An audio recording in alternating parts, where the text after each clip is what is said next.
Welcome back to World Crisis Radio. So, to sum it up, the program for Ireland is the Anglo-Irish Bank is already nationalized. Now shut it down, wrap it up, and in the course of liquidation, wipe out credit default swaps, wipe out collateralized debt obligations, indeed wipe out all derivatives in the course of that liquidation. It also means that the stockholders and the bondholders will be wiped out. That is inevitable. And unless there are some residual assets there, which is extremely unlikely.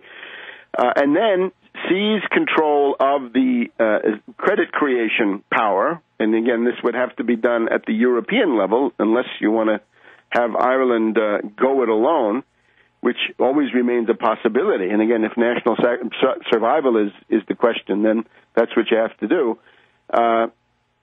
Issue 0% long-term credit for production only, for infrastructure only, and you will get an economic recovery. And remember that in this process, it was derivatives that created these astronomical, exorbitant losses to begin with, and it's now derivatives, credit default swaps, that are being used to generate the panic phase once again. So you've been bitten by derivatives twice, dear Ireland. How many more times are you going to allow this to take place? Why not at least join the German ban on naked credit default swaps on your Irish bonds and try to get other countries to go along with that? You could then form, together with Germany, which is the key to any of these things, an anti-derivatives bloc in Europe and put pressure on Barroso and that gang, and also hold the feet of Sarkozy and Lagarde to the fire, because it's a question now of national survival. Now, this Irish crisis, obviously then extending, as we said, the Spanish have been downgraded. There are stories that Portugal is going to come under attack soon.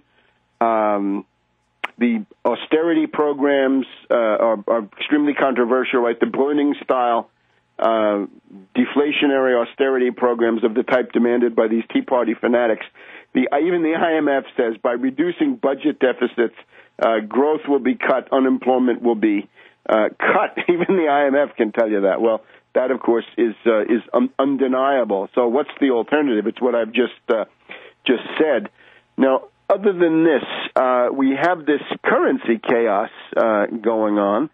The dollar right now at I think it's about a 6-month low. The euro has rebounded up to the 136, 137 area. But, of course, the big news is gold.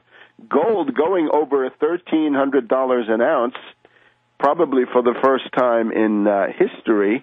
And that indicates trouble, fear spreading in the international currency system. We've also got this debate in the United States, what to do about the depression. Right? There are many signs that the depression is going to take a downward path. Right? The reports on industrial manufacturing, that is down. Business confidence is down. A general slowing, in other words, a new lurch downward in the general trajectory of the depression is there. So in the past week, we've also had this faction fight in public in the Federal Reserve. The president of the Federal Reserve Bank of Minnesota, Narayana Kocherlakota, says that various programs for quantitative easing, buying more U.S. debt and bonds, may not be very effective. So Federal Reserve Bank of Minnesota, not interested in large amounts of quantitative easing. Charles Plosser, president of the Federal Reserve Bank of Philadelphia, says the same thing. However, Eric Rosengren, president of the Federal Reserve Bank of Boston, says Fed policymakers must do what they can to bring more relief, meaning quantitative easing. And finally, most authoritative of all, William Dudley, the head of the Federal Reserve Bank of New York, is very much in favor of quantitative easing. Now, isn't it somewhat mortifying to hear your future, your economic life being debated by these unelected, unaccountable finance oligarchs, all of them agents of Wall Street. Remember, the problem with the Federal Reserve is that it's private. Wall Street doesn't control, Federal Reserve does not control Wall Street. Wall Street bankers control the Federal Reserve. That's what's wrong with it, for God's sake. And here we hear them, these various agents and stooges of the Wall Street banks, debating in public with amazing insolence and impudence what your economic future is going to be, what kind of interest rates you're going to have.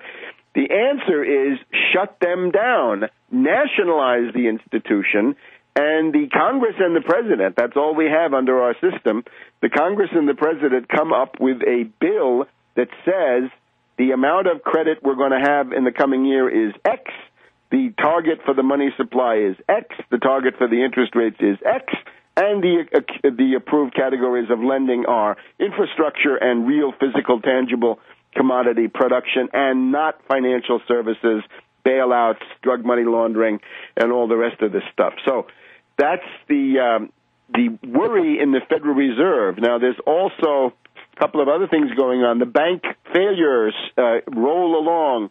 Wall Street Journal, September 27th. Banks keep failing with no end in sight.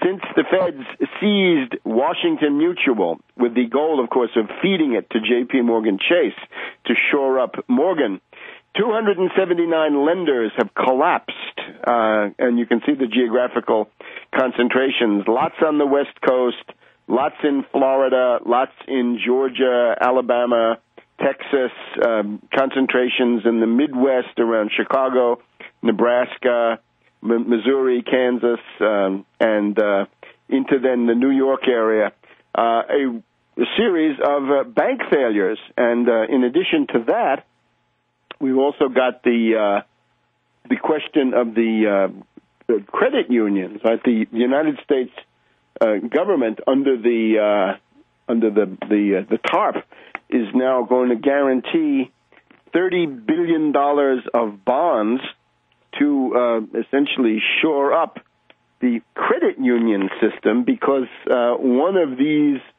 or several of the wholesale credit unions have had to be seized. So there's a process of attempting to bail out even these credit unions. And again, the same criteria are always applicable. Wipe out the derivatives. Save the depositors. Don't worry about the bond. Well, in these cases, there are no bondholders and stockholders because they're credit unions. Save the depositors, but jettison the derivatives. Abrogate, delete, shred those derivatives.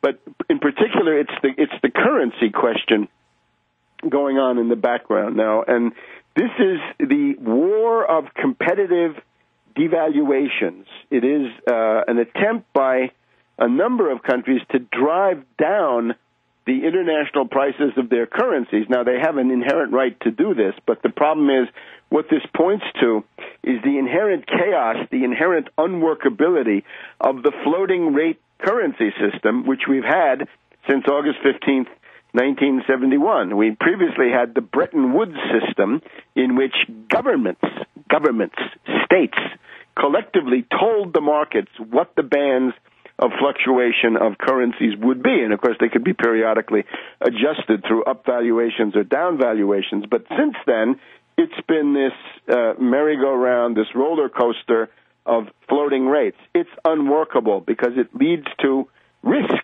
This is the main source of international risk, which these characters talk about all the time, is currency risk. And it means, therefore, that if you've got a floating rate system, you never know what the price is going to be 30, 60, 90 days down the road. We need to get back to fixed parities, but in the meantime, we've got this chaotic situation which we'll describe in just a minute.